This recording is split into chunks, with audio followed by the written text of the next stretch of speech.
look out, here's trouble time for NBA Straya's best and worst NBA stuff. Friday, November 7, TGIF, am I right? It's been a long week, hate to be a tin in about 15 minutes.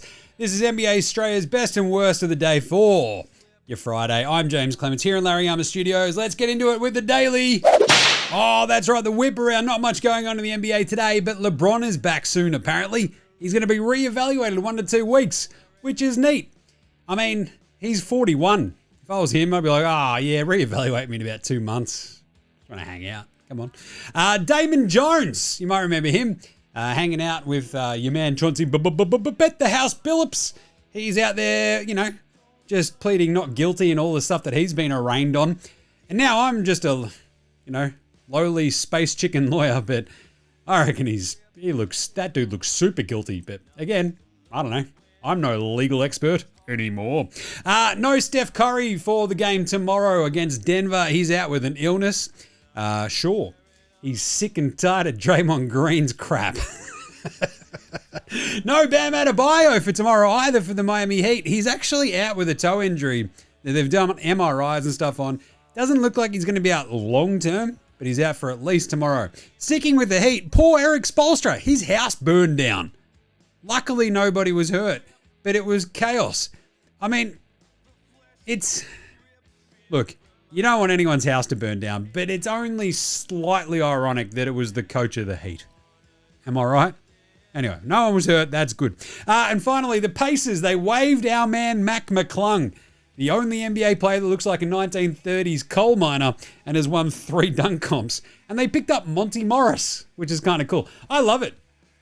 Have they just run out of Holiday Brothers? Like, Aaron's already signed. Where's Justin? I don't know, man.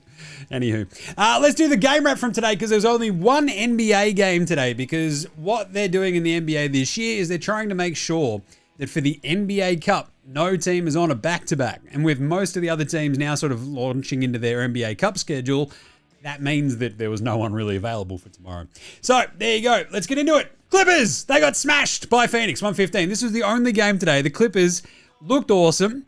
They didn't have Kawhi or Fat Man Who Battle Clan, James Harden, and they got rolled by a horrible Suns team that actually got Jalen Green back and looked pretty crazy, right? They were 51-48 up at the half with the Clippers and then got curb stomped. Like Jalen Green had 16 points in the first half. Booker had 14, but Zoobs was crushing it. He had 16 and 7. And then bang, the Suns rip off a 13-4 run to open the second half. It ends up being a 23-8 run, and the game was basically done. They were down 20. It was crazy. From up 51-48 to down 84-64 in 9 minutes of basketball. Now, I'm no math magician, but that's pretty bloody bad. And it's not a giant surprise as well. You're like, no, Brad Beal's good. It's like, no, Brad Beal's horrible. Oh, Brook Lopez is okay. Brook Lopez is older than I am. Like, what are you doing? Absolutely crazy. They smashed it from there on. Grayson Allen hit some threes. Ryan Dunn was soaring for dunks. Booker was solid. Jalen Green crushed it in his first game as a Sun. Good win for the Suns. They desperately needed that. They're 4-5. The Clippers are reeling. They're 3-5 and they stink. So there you go. Let's do an NBA Straya Pro performance of the night. That's not a knife. That's a knife. That is a knife. Jalen bloody Green. How good was that game? I'm as surprised as you. Jalen Green is a Hall of Fame Spud of the Night contender and steps in for his first Phoenix Suns game and makes a franchise record in a Suns debut, 6 threes. He crushed it. They dropped 40 points on him in that third quarter. He was a really big part in the first half. He ends up only playing 23 minutes. He had 29 points. Sicko stuff, right? 3 rebounds, 3 assists, 2 steals, 10 of 20 from the floor, 6 of 13 from downtown. Jalen Green. You forgot about him, didn't you? I certainly did. That was amazing. Great first game for the Suns. He loved it. It was awesome. Great job, Jalen Green. Devin Booker's like, this is pretty rad. I don't have to do absolutely bloody everything. How about Spud of the Night, however, on the flip side of these things? Spud, Spud, Spud, Spud, Spud, Spud, Spud, Spud, Spud, Spud, Spud, Spud, it is Spud of the Night. Oh, That would be Spud Hall of Famer and former Phoenix Sun, the dude that Jalen Green basically replaced, Bradley Beal. That's right, he was horrible. He got booed every time he touched the ball. He shot 2 of 11 from the first half, and it didn't get any better. He finishes 2 of 14 with 5 points in 20 minutes. Oh, but surely he was a good playmaker. Nope.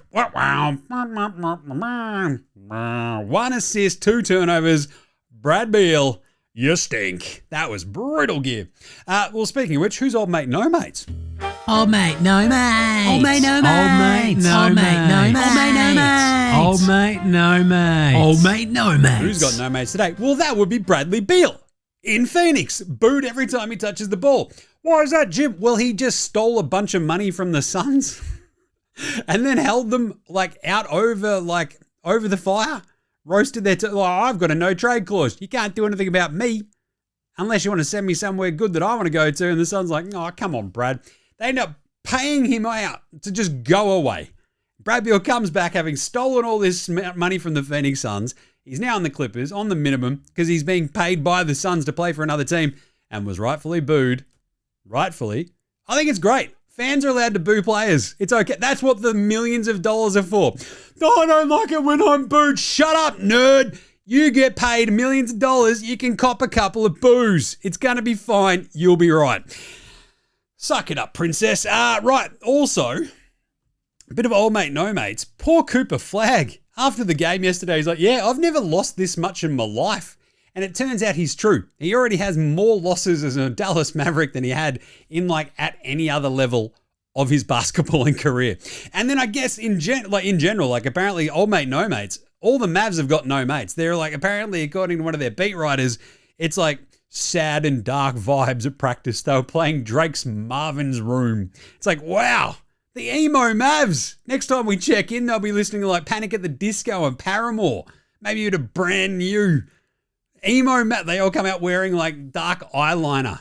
Just a couple of little tacks down the side. That'd be awesome. They've all got emo Jimmy Butler hair. Let's do it, Mavs. Can't get any worse. Pantsing of the night.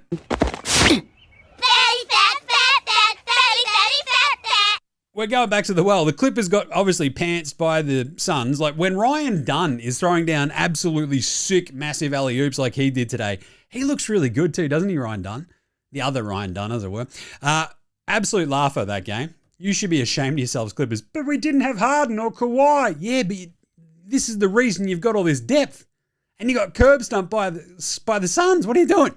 But obviously, my favourite one in terms of pantsings today, again, we're going to the Mavs. Because not only do they have the worst offense in the NBA this year, Basketball Reference put out the fact that they have currently the worst relative offensive rating in NBA history.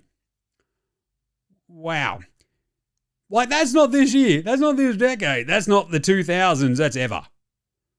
That's a pantsing. When you're getting stuff like that pointed out by Basketball Reference, that's a Basketball Reference pantsing. You got pants by the nerds, Mavs. Are you going to take that? The nerds came up behind you, just whipped down your dacks, and you're just dangling in the air. What are you doing, Mavs? Get a hold of yourselves. And finally, better than Lonzo Ball. Lonzo was the best player in high school.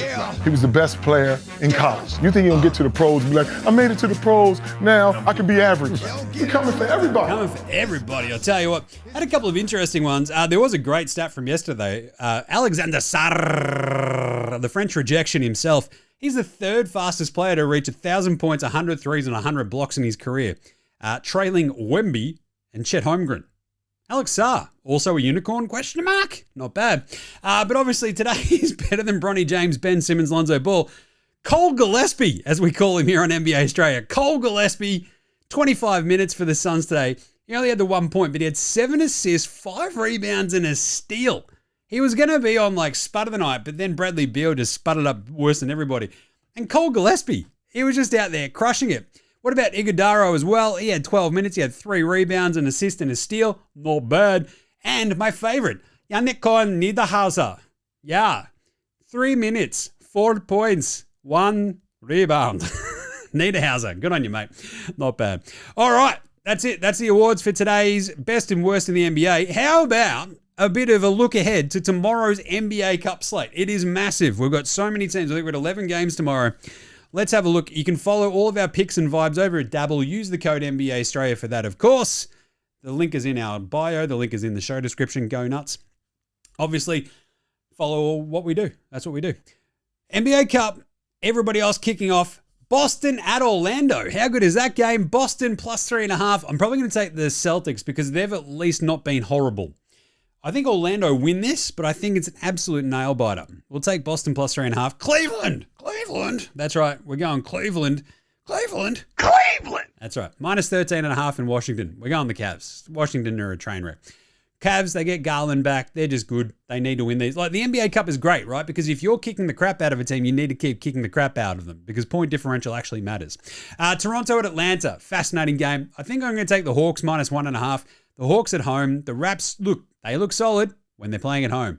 The Hawks, no Trae Young. They've looked pretty good the last couple of games. I'm taking the Hawks. Detroit at Brooklyn. I'm going to take the Pistons because they're good and Brooklyn are bad. Pistons minus 10.5. Houston, go to San Antonio to take on Wembanyama. Now, if there's one team out there that's got a bit of size to deal with Wemby, it's Houston. I'm taking the Rockets minus 2.5. That's a fun matchup, though, isn't it? Big, Texas triangle matchup. Charlotte, go to Miami. The Terry Rozier Bowl. I love this. What do you reckon? Is he betting the over or the under? We're taking Miami minus 4.5. Spo will be coaching this. They don't have Bam, but Charlotte, look, I was tempted. If this number was a little bit higher, if it was like plus 6.5, plus 7.5, I'd take it, but it's only 4.5. I'm taking Miami. I trust them a little bit more. Dallas, go to Memphis. I just talked about Dallas being full emos. They're going to Memphis, take on this like Ja Morant, Triple J Grizzlies team that really just needs to get it done and like get pointed in the right direction. I'm taking the Grizzlies minus 4.5. I just don't trust Dallas at all to be like able to score enough to do anything to stop this Grizz team. Chicago, giddy up. They go to Milwaukee. It's Algonquin for the good land. I don't think it will be tomorrow. I like Chicago plus 4.5. Bucks might win it, but Chicago, the heart, what did Stacey King call them? The cardiac Bulls? You're not bloody wrong. I'm taking the plus 4.5 for the Bulls. They're 6-1. They're on top of the East. Let's go Bulls. Utah in Minnesota. Utah have lost Walker Kessler, of course. Minnesota have gotten the Ant-Man back. A 12.5-point line, however. The Yaz play tough. Like, they've had a couple of these. Like, they beat Boston the other day. If Larry Markin and Keontae George can play well, they can hang with the Wolves to a degree where they cover their 12.5. I'm taking Utah plus 12.5.